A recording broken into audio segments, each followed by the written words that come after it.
कि गैसों की विलेयता पर ताप का प्रभाव, उसके बाद अपन पढ़ रहे थे गैसों की विलेयता पर ताप का प्रभाव। तो ताप के प्रभाव में यहाँ पर अपन को एक नियम पढ़ना पड़ेगा, विलियम हेनरी का नियम। किसका नियम? विलियम हेनरी का नियम। विलियम हेनरी के नियम में क्या है इसको ध्यान समझो। अगर सिंपल भाषा में बात करें तो विलियम हेनरी ने क्या कहा कि किसी भी गैस की जो द्रव में विलेयता होती है, उस गैस के द्वारा उस द्रव की सतह पर साम्यावस्था में जो दाब लगाया जाता है उसके बराबर होती है। मतलब ये है कि कोई भी गैस जितना दाब लगाएगी किसी भी द्रव की सतह पर, उतना ही उसके क्या होंगे, विलय होने की संभावना बढ़ जाएगी। तो इसके लिए अपन को इसकी परिभाषा पढ़नी पड़ेगी। इसकी परिभाषा दो प्रकार से है। निश्चित ताप पर, निश्चित कहो या स्थिर कहो, निश्चित ताप पर किसी गैस की विलेयता उस गैस के दाब के समानुपाती होती है। मतलब ताप आपको यहाँ पर नहीं बदलना। अगर टेम्परेचर बदला तो यहाँ टेम्परेचर बदलते ही गैस की अवस्था बदलने लग जाएगी। अगर टेम्परेचर आपने कम कर दिया तो गैस लिक्विड में बदलने लग जाएगी, द्रव अवस्था में। जबकि अपन को विलय करना है, उसकी अवस्था में कोई प्रकार का परिवर्तन नहीं करना है, ये चीज याद रखनी है। तो निश्चित ताप पर किसी गैस की विलेयता उस गैस के ताप के समानुपाती होती है। या फिर इसकी एक और परिभाषा आती है, निश्चित ताप पर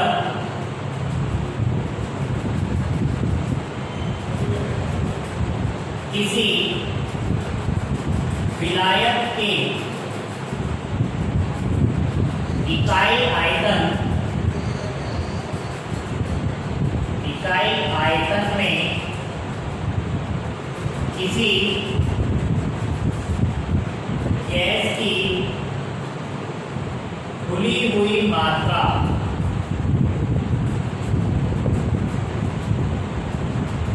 उस द्रव की सतह पर साम्यावस्था में उस गैस द्वारा लगाए गए दाब के समानुपाती होती है। अब ध्यान समझना, इसमें और इस परिभाषा में कोई अंतर नहीं है। ये एक शॉर्ट परिभाषा है और ये एक विस्तार से दी गई परिभाषा है। परिभाषा का मतलब समझना कि जब किसी द्रव की सतह पर साम्यावस्था का मतलब गैस और द्रव दोनों एक दूसरे को जो दाब लगा रहे हैं वो बराबर हो जाए, तो उस समय जो गैस की विलेयता है उसके द्वारा द्रव की सतह पर जितना दाब लगाया जा रहा है उसके बराबर होगी। इसको आप रिप्रेजेंट करते हो m डायरेक्टली प्रोपोर्शनल p। ठीक है, यहाँ प्रोपोर्शनल साइन हटाया जाता है तो इक्वल लगा करके KHP। यहाँ पर ध्यान से देखना, यहाँ जो ये फॉर्मूला निकल करके आया, यहाँ पर m है गैस की खुली हुई मात्रा, यानी कि कितनी गैस खुली हुई है, और यहाँ पर P है साम्यावस्था पर गैस का दाब। और यहाँ पर ये जो KH है ये हेनरी नियतांक है। क्या है? हेनरी नियतांक या स्थिरांक कह सकते हो आप इसको। तो ध्यान से देखो, कि यहाँ पर गैस की कितनी घुली हुई मात्रा है वो किस पर निर्भर करेगी, साम्यावस्था पर गैस के दाब के बराबर, यानी कि गैस ने उस द्रव की सतह पर कितना दाब लगाया है इस बात पर निर्भर करेगी क्या चीज, कि यहाँ पर कितनी गैस घुली हुई है। kH क्या है यहाँ पर, हेनरी स्थिरांक है, क्या है हेनरी स्थिरांक, n क्या है गैस की घुली हुई मात्रा, और P क्या है यहाँ पर साम्यावस्था पर गैस का दाब। तो यहाँ इसकी परिभाषा की हुई निश्चित ताप पर किसी गैस की विलेयता उस गैस के ताप के समानुपाती होती है, या फिर इसको अगर आप ओपनली पढ़ें तो निश्चित ताप पर किसी विलायक के इकाई आयतन में, जिसमें आपको गैस को खोलना है, इकाई आयतन में किसी गैस की घुली हुई मात्रा, कि उसमें कितनी घुली हुई मात्रा है किस पर निर्भर करेगी, उस द्रव के सतह पर साम्यावस्था में उस गैस द्वारा कितना इस पर दाब लगाया गया है द्रव की सतह पर, उस पर निर्भर करेगी। जितना ज्यादा दाब लगा रही होगी वो गैस, उतना ही ज्यादा क्या होगा, उसकी गैस की द्रव में विलेयता निकल करके आएगी। ठीक है, अब ध्यान से देखो, ये तो हुआ आपका विलियम हेनरी का नियम। अब इसके अंदर कुछ और चीजें भी हैं कि जब उसने ये परिभाषा दी तो उसने देखा कि किसी भी विलायक में केवल एक गैस नहीं होती, एक से ज्यादा गैसें भी हो सकती हैं। तो उन गैसों के लिए आप क्या यूज करोगे, मोल अंश। क्या यूज करोगे, मोल अंश। तो विलायक ने गैस की विलेयता के लिए उसने मोल अंश को यूज करके क्या करा, इस परिभाषा को चेंज कर दिया। मोल अंश क्यों, क्योंकि गैस के अब जैसे एक विलायक है, विलायक में एक यहाँ पर आपके ऑक्सीजन गैस है, दूसरी आपके यहाँ पर नाइट्रोजन गैस है, तीसरी यहाँ पर हाइड्रोजन गैस है। तो सबका अलग अलग अंश उस द्रव की सतह पर क्या करना होगा, दाब डालना होगा। इसीलिए आपको उसके लिए क्या लेना है, विलायकों के अंदर विलेयता देखने के लिए गैस के मोल अंश को लेना है, अलग अलग अंशों को लेना है। तो इसने अलग एक परिभाषा एक और दी उसने,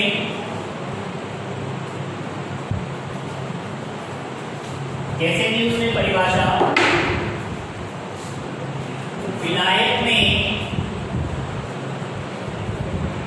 गैस की विलेयता को मोल अंश द्वारा प्रदर्शित किया। क्योंकि केवल एक गैस ही नहीं होगी उस विलायक में, हो सकता है एक से ज्यादा हो, तो उसके कितने अंश हैं उसके द्वारा कितना दाब लगाया जाएगा वो उस गैस की विलेयता निर्भर करेगी। यानी कि अगर एक गैस का कम मात्रा है तो उसके द्वारा कम दाब लगाया जाएगा, अगर ज्यादा मात्रा है तो ज्यादा दाब, तो उसके मोल अंश उस गैस के दाब को निर्धारित करेंगे। तो परिभाषा क्या लिखी उसने,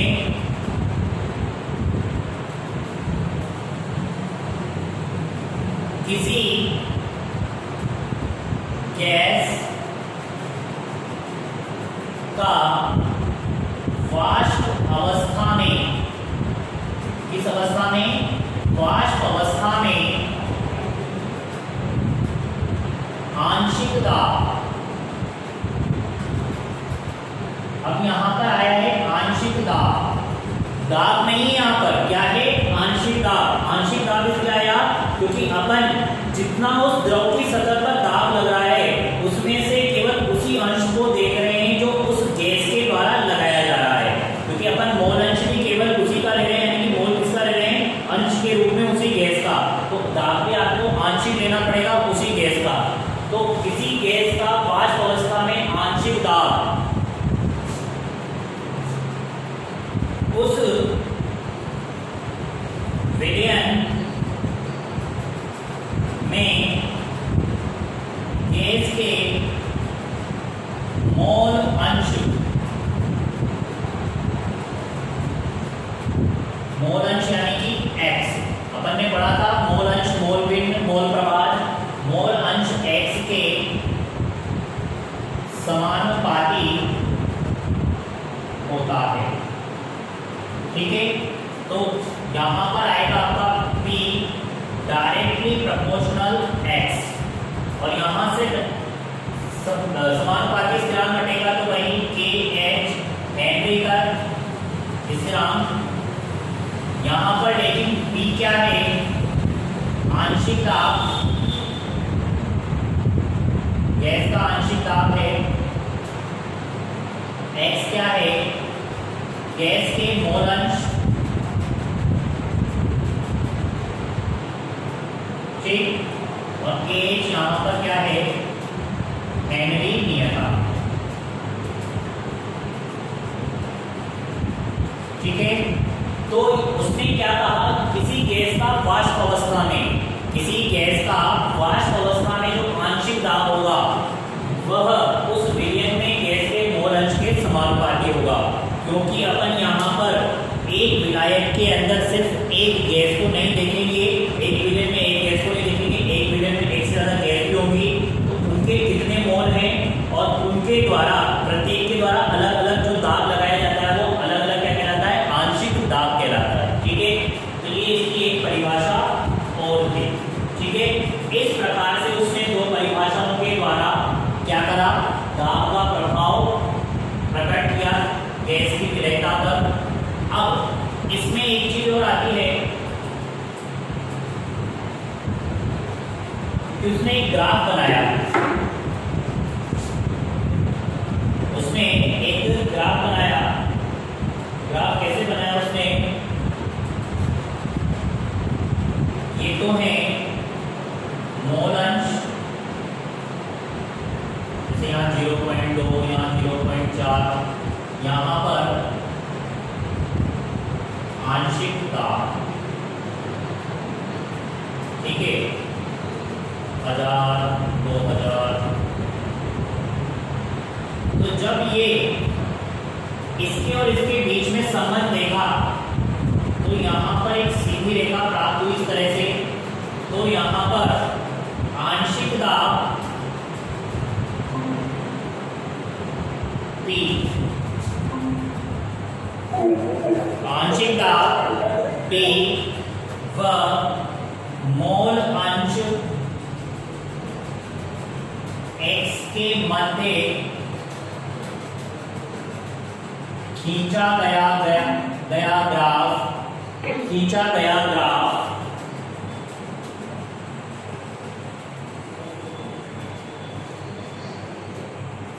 एक सरल रेखा में प्राप्त होता है, एक सरल रेखा में प्राप्त होता है, ठीक है। और जो इसका ढाल होता है, ये ढाल जो आता है यहाँ पर, ये ढाल बताता है KH, जिसको हेनरी नियतांक को। तो ध्यान समझो, आंशिक दाब P व X के मध्य जब ग्राफ खींचा गया, क्योंकि P डायरेक्टली प्रोपोर्शनल X होता है और P इक्वल KH है, तो यहाँ पर y बराबर mx प्लस c से निकाला गया है ये ग्राफ। तो y बराबर जब mx प्लस c आएगा तो KH यहाँ क्या आएगा, ढाल आएगा, और ढाल किसको बताएगा, हेनरी नियतांक को बताएगा, ठीक है। तो ये इसके लिए ग्राफ भी खींचा गया यहाँ पर, ठीक है।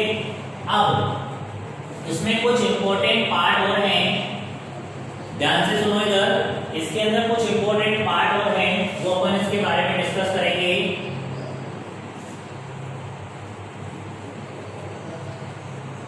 इंपॉर्टेंट पार्ट क्या है, ध्यान से सुनना, कि अपन ने पढ़ा है P equal KH into X, ठीक है। तो यहाँ पर KH डायरेक्टली प्रोपोर्शनल क्या हो जाएगा आपके 1/x, डायरेक्टली प्रोपोर्शनल 1/x, ठीक है। तो यहाँ पर आप इसको समझेंगे कि जब हेनरी नियतांक, किसी गैस के लिए हेनरी नियतांक का मान बढ़ेगा तो विलयता क्या होगी, घटेगी। तो किसी गैस के लिए यदि हेनरी नियतांक का मान बढ़ेगा तो उसके लिए विलयता क्या होगी, घटेगी। इस फॉर्मूले से आया है, ठीक है। अब यहाँ पर एक और पॉइंट है कि निश्चित ताप पर ताप पर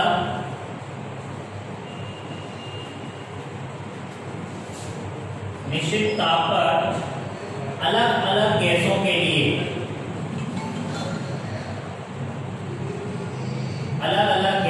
लिए KH का मान भिन्न भिन्न होता है। ठीक है, तो KH हेनरी नियतांक का मान यदि बढ़ता है तो विलेयता घटती है, और निश्चित ताप पर अलग अलग गैसों के लिए KH का मान भिन्न भिन्न होता है। तो इसके आधार पर हेनरी नियतांक के मान के आधार पर गैसों की विलेयता देखी जाती है। जिसका हेनरी नियतांक कम होता है उसकी विलेयता ज्यादा होती है, जिसका हेनरी नियतांक कम होता है उसकी विलेयता अधिक होती है। ठीक है, तो हेनरी नियतांक के कम होने पर विलेयता बढ़ेगी और हेनरी नियतांक के अधिक होने पर विलेयता घटेगी। ये आपका हुआ हेनरी नियतांक का यूज। इसके बाद हेनरी नियम की कुछ सीमाएं हैं। हेनरी नियम की सीमाएं कि हेनरी नियम को आपको प्रयोग करना है तो आपके पास में क्या क्या लिमिटेशन है, इसको आप कितना ज्यादा दाब को कर सकते हो, ताप को क्या रखना पड़ेगा, गैस की प्रकृति कैसी होनी चाहिए, ये सब चीजें इसमें मेन है। तो हेनरी नियम की सीमाएं, लिमिटेशन। पहली सीमा है दाब अधिक नहीं होना चाहिए। दूसरा, ताप अत्यधिक कम नहीं होना चाहिए। और तीसरा है गैस की विलेयता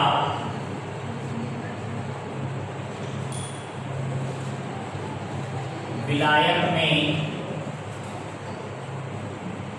कम होनी चाहिए। और चौथा है गैस की आणविक अवस्था, गैस की आणविक अवस्था द्रव व गैस दोनों विलायकों में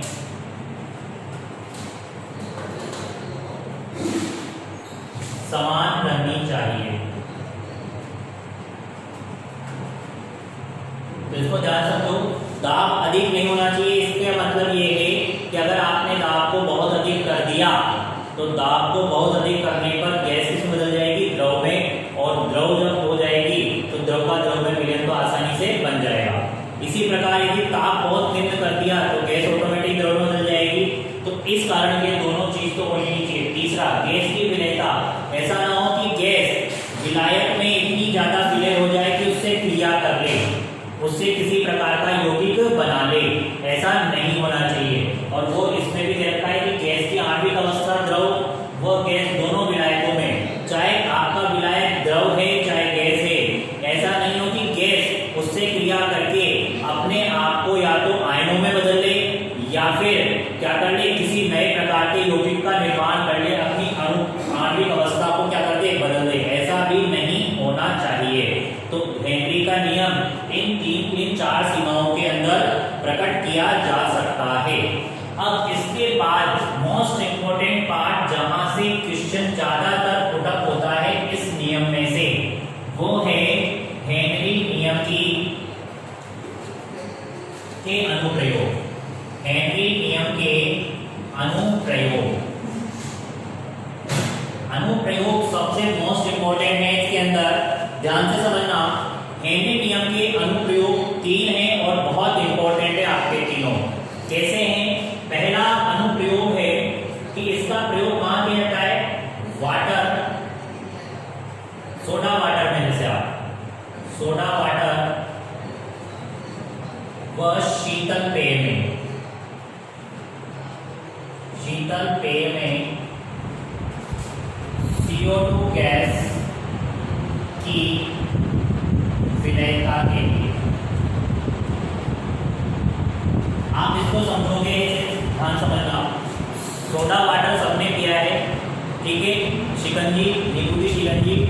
एक नींबू की शिकंजी जैसे रहती है, लेकिन उसके अंदर जब आप सोडा वाटर डाल दोगे तो आपने देखा होगा एक साथ गैस बुलबुले के रूप में निकलती है। वो गैस कौन सी है? CO2। ऐसे ही आपने कोल्ड ड्रिंक समझ सकते हो, सबसे अच्छा एग्जाम्पल है कोल्ड ड्रिंक।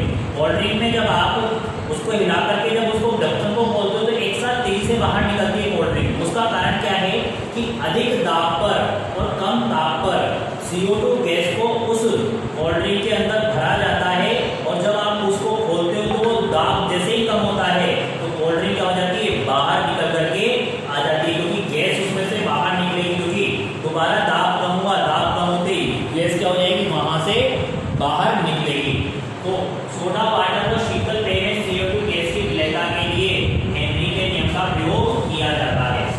दूसरा इसको ध्यान से समझो कि जो गोताखोर होते हैं, तो गोताखोर जो होते हैं, अभी अपन जैसे सामान्य अवस्था में यहाँ खड़े हुए हैं, अपना दाब जो है वो 1 ATM है, 1 वायुमंडलीय है। कितना है अभी सामान्य अवस्था में? 1 ATM सामान्य अवस्था में। लेकिन यदि हम गहराई में जाते हैं तो दाब क्या हो जाएगा? दाब बढ़ जाएगा। गहराई में जाने पर क्या होगा? दाब बढ़ेगा, और दाब बढ़ेगा तो आप जानते हो, हमने पढ़ा है P डायरेक्टली प्रोपोर्शनल X, यानी कि जितना दाब बढ़ेगा उतना ज्यादा क्या होगी? विलेयता बढ़ेगी। तो जब गहराई में जाते हैं तो विलेयता बढ़ जाती है, किसकी? गैसों की विलेयता बढ़ जाती है। और गैसों की विलेयता में कौन कौन सी गैसों की? ऑक्सीजन व नाइट्रोजन गैसों की विलेयता बढ़ जाती है, जिससे रुधिर के अंदर ऑक्सीजन के साथ साथ नाइट्रोजन गैस भी क्या हो जाती है? अंदर ज्यादा से ज्यादा प्रवेश कर जाती है, रुधिर में विलय होने लग जाती है। लेकिन ये समस्या कब ज्यादा उत्पन्न होती है? जब आप गहराई में ज्यादा जाते हो। लेकिन यहाँ पर भी कोई समस्या नहीं है। समस्या कब आती है? जब व्यक्ति उस गहराई में से वापस ऊपर आता है।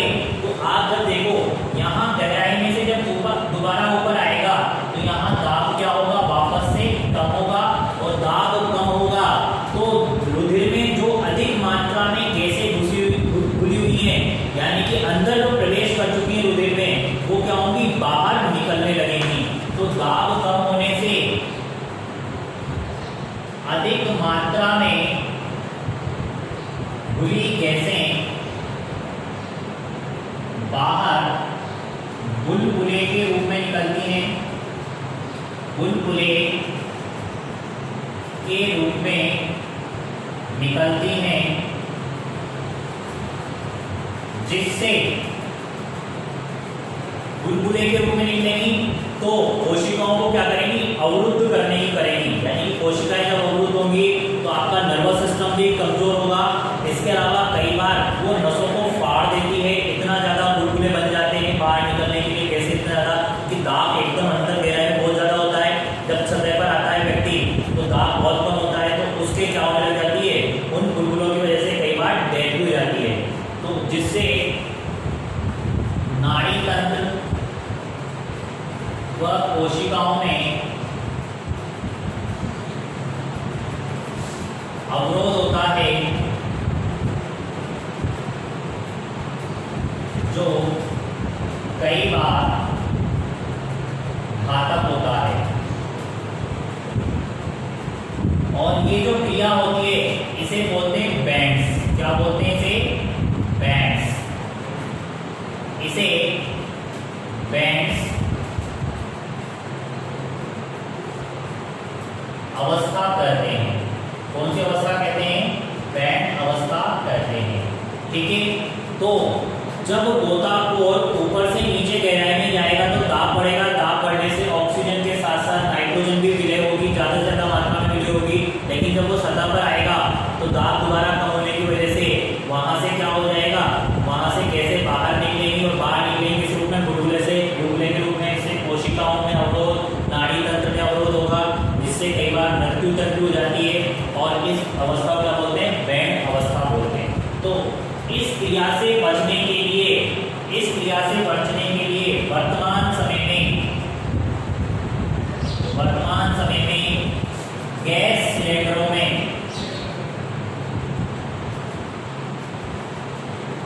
हीलियम गैस का प्रयोग किया जाता है। किसका? हीलियम गैस का प्रयोग किया जाता है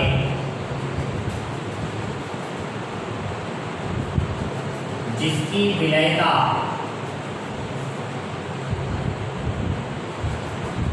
बहुत कम होती है। क्या होती है? बहुत कम होती है। ठीक है, तो वर्तमान समय में सिलेंडरों में किसका प्रयोग किया जाता है? हीलियम गैस का, जो क्या होती है? बहुत कम होती है। ठीक है, वर्तमान समय में जो प्रयोग करते हैं उसमें हीलियम जो होती है 11.7% होती है। आपकी नाइट्रोजन जो होती है 56.9% होती है और आपके ऑक्सीजन जो होती है वो 32.1% होती है। ठीक है, तो इस प्रकार से वर्तमान समय में जो अब सिलेंडर यूज करते हैं गोताखोर, उसमें हीलियम, नाइट्रोजन और ऑक्सीजन का ये अनुपात रहता है। तो इस प्रकार से इसका ये दूसरा अनुप्रयोग हुआ। पहला सोडा वाटर और शीतल पेय में CO2 गैस की विलयता के लिए। दूसरा, जो गोताखोर होते हैं उसमें बेड्स की समस्या ना आए उसके लिए क्या करा जाता है? हीलियम गैस का भी उस सिलेंडर में प्रयोग किया जाता है। और इसका जो लास्ट जो है हेनरी नियम का अनुप्रयोग, लास्ट अनुप्रयोग है, जिस प्रकार से व्यक्ति नीचे जाता है गोताखोर समुद्र में, उसी प्रकार आपको पता है कि पहाड़ों पर भी व्यक्ति रहते हैं। क्या करते हैं? पहाड़ों पर भी व्यक्ति रहते हैं। तो पहाड़ों पर जो व्यक्ति रहते हैं, पहाड़ों के व्यक्तियों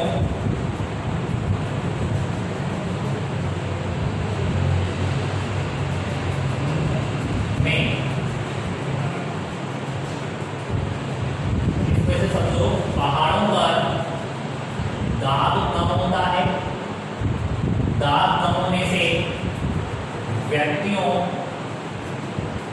के रुधिर में